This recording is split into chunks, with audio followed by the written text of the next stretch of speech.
Assalamualaikum warahmatullahi wabarakatuh. Alhamdulillahil awwalu bila ibtida wal akhiru bila intiha. Jami'us sifatil ulia wal izzati wal kibriya. Wassalatu wassalamu ala imami ahli safai wal wafa. Qutbil anbiya wal awliya. Sayyidina wa maulana Muhammadin khairid dawa. Likulli saqamin wada. Rahmatan wa syifa. Fi sirri wal jila. Wa ala alihi wa sahbihi ma damatil ard was sama amma ba'du. Ayuhas sadati sadatina al-a'izza al-fudala. Saya mengucapkan syukur terima kasih kepada Allah Subhanahu wa taala yang masih mendapat panggilan dengan pelantara haflah Maulid Nabi sallallahu alaihi wasallam. Satu kehormatan untuk umatnya mau menghadiri bita'zim kepada Nabi besar Sayyidina Muhammad sallallahu alaihi wasallam. Yang saya hormati para syiban, para sesepuh, bini sepuh, para alim ulama, para kiai, para ajengan, para habaib, bapak-bapak instansi dari instansi pemerintahan sipil, TNI, Polri yang selalu kita banggakan. Dan saya hormati Habibana Alwi bin Husain Al-Attas. Maaf apabila saya tidak bisa menyebutkan satu persatu. Bukan berarti kita menghormati takdim kita.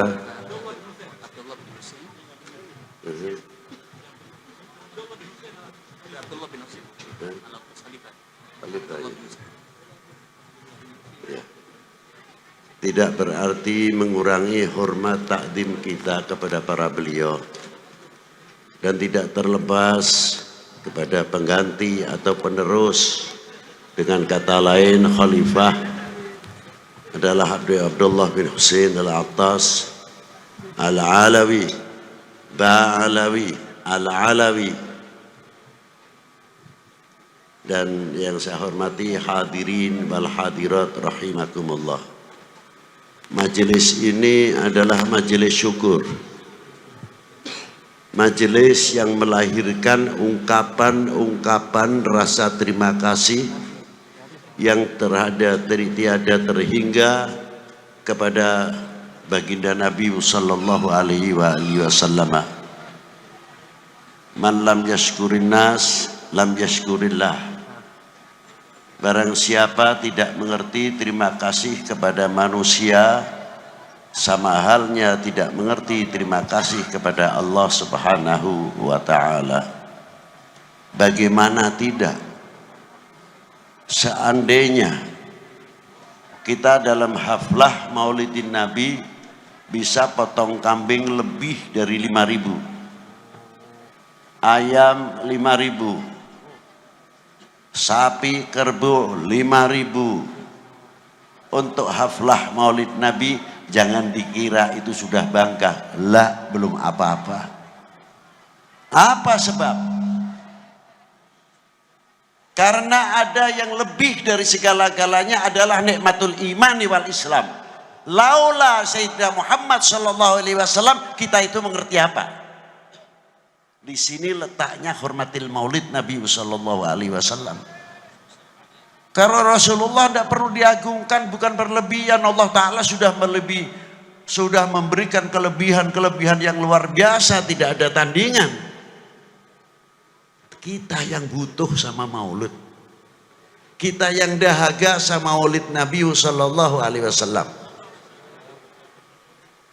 Sering saya ulang-ulang sabdanya Allah Subhanahu wa taala, "Qul in kuntum tuhibbunallaha fattabi'uni yuhibbukumullah." Katakanlah kekasihku, kepada umatmu bila kalian benar cinta kepada aku, yakni Allah Subhanahu wa taala.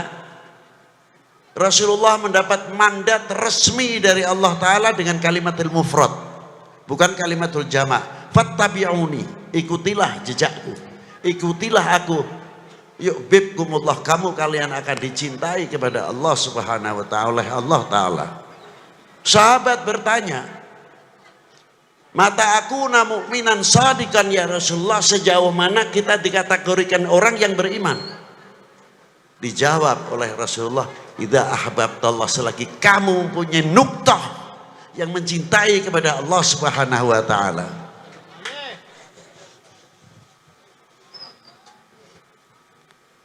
Yang kedua, sahabat itu tadi bertanya, lalu kepada siapa lagi ya Rasulullah? Kepada utusannya. Selanjutnya ya Rasulullah, mengikuti torekohnya, sunnahnya.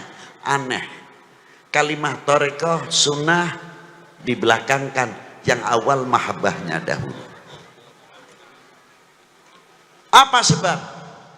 Kalau orang mahabbah kepada Rasulullah, menjalankan sunnahnya, torekotnya, sunnahnya, tidak membayangkan pahalanya seberapa. Karena apa? Mahabbah itu mahal betul. Tapi kalau tidak ada mahabbah, tanya pahalanya apa saja. Ini perbedaannya orang cinta dan orang yang tidak cinta. Dan orang yang mencintai kepada umat, mencintai kepada ahli bait Nabi, mencintai kepada sahabat, semuanya mencintai kepada para aulia, tidak mungkin apalagi kepada keluarganya membuka aibnya orang yang dicintainya. Karena apa? Mahabbah. Maka dari itu pendidikan akhlakul karimah oleh Allah Subhanahu wa taala untuk umatnya sangat luar biasa. Apa diantaranya? Karena Allah Subhanahu wa taala memanggil para nabinya, para anbiya atau para rasulnya bi asma'ihim, dengan namanya masing-masing. Ya Musa, ya Ibrahim, ya Ismail, wa Ishaq, wa Yaqub, ila akhiril ayat yang disebutkan di dalam Al-Qur'anul Karim. Allah Ta'ala melarang kepada kita, la taj'al du'a rasul bainakum kaddu'a ba'dukum ba'dah. Jangan kamu memanggil kekasihku ini sebagaimana engkau memanggil sesamamu. Anehnya, yang menciptakan memberikan contoh kepada umat ini. Apa panggilan Allah kepada Rasulullah? Tidak ada kalimatun nida, ya Muhammad, ya Ahmad.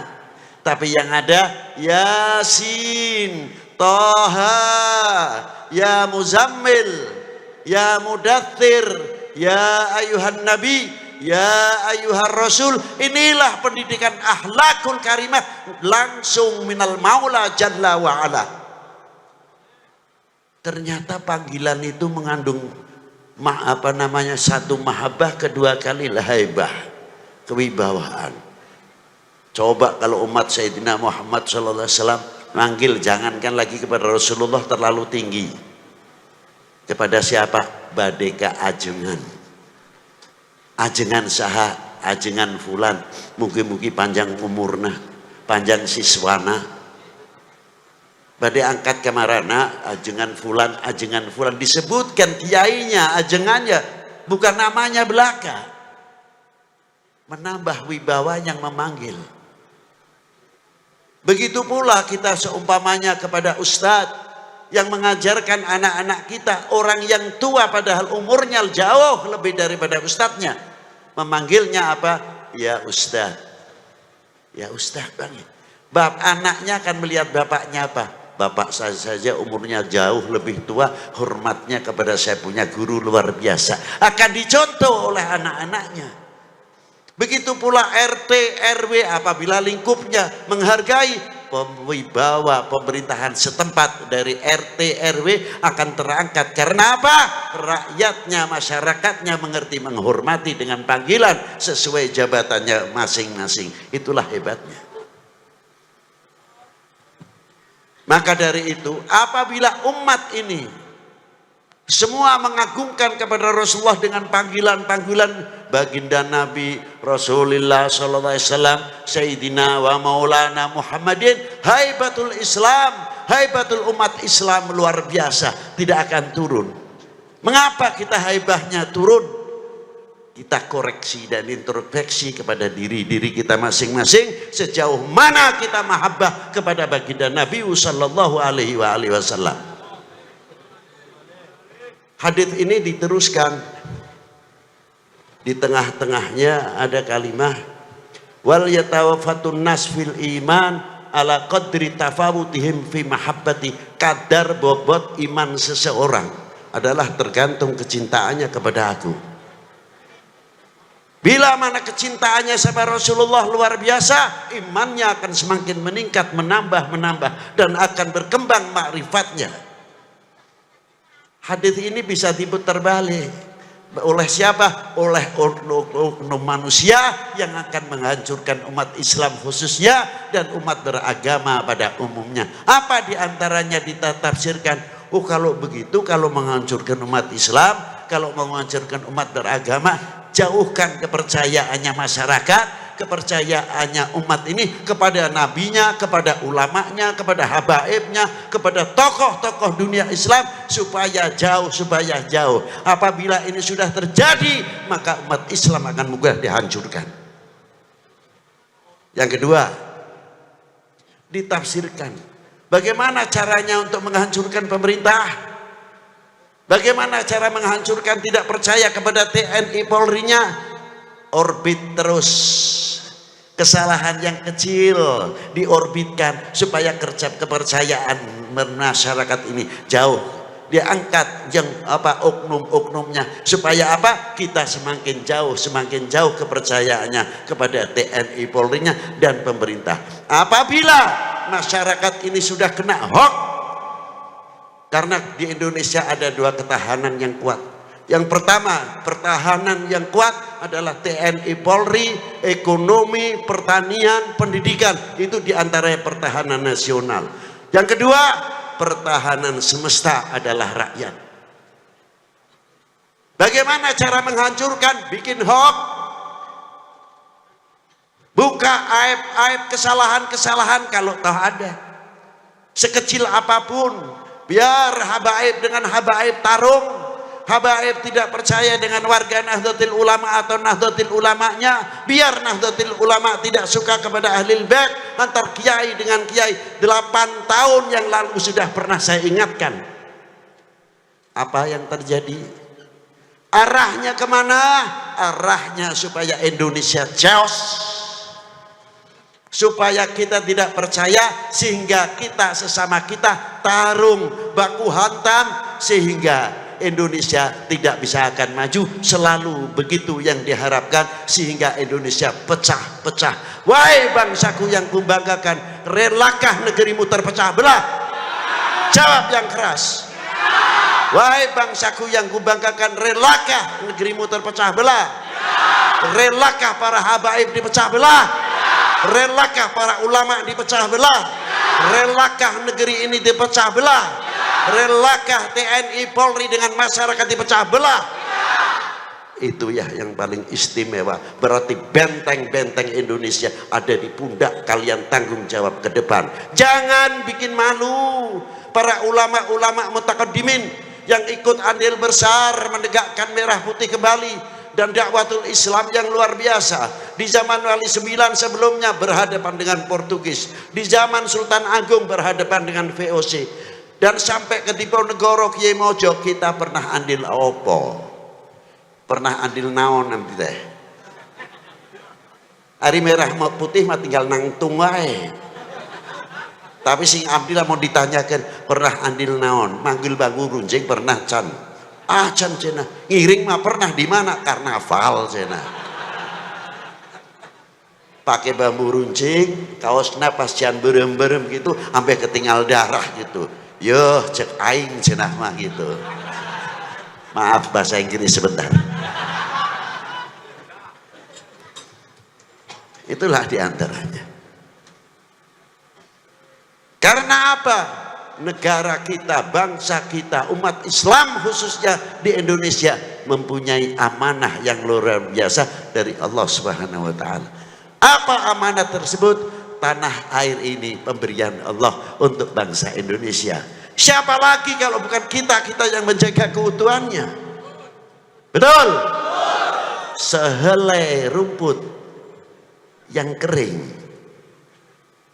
sebutir pasir Indonesia, kehormatan taruhannya. Betul? Assalamualaikum warahmatullahi wabarakatuh.